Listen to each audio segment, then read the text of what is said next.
الحمدللہ والصلاة والسلام علی رسول اللہ۔ دیان نام رکھنے میں کوئی حرج نہیں ہے۔ سوال کیا گیا ہے میرے بیٹے کا نام احمد دیان ہے، کیا یہ نام رکھنا حرام ہے؟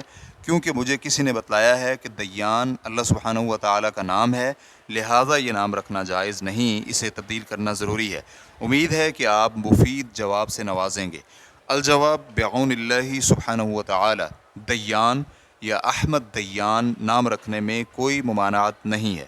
دیان اگرچہ اسماء اللہ الحسنہ میں سے ہے، لیکن یہ نام رکھنا جائز ہے کیونکہ یہ اللہ کے ان خاص ناموں میں سے نہیں ہے جو دوسروں کے لیے رکھنا جائز نہیں ہے۔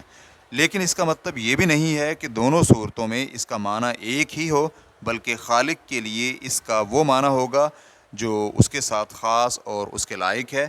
مخلوق میں سے کوئی بھی اس معنی کی حقیقت میں اللہ کے ساتھ شریک نہیں ہو سکتا، اور مخلوق کے لیے وہی معنی ہوگا جو مخلوق کے لائق ہے۔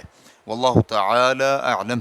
اسلام کیو اے ریکارڈنگز، مؤسسۃ الشیخ محمد صالح المنجد، المملکۃ العربیۃ السعودیہ، فتویٰ نمبر 224864۔ والسلام علیکم ورحمۃ اللہ وبرکاتہ۔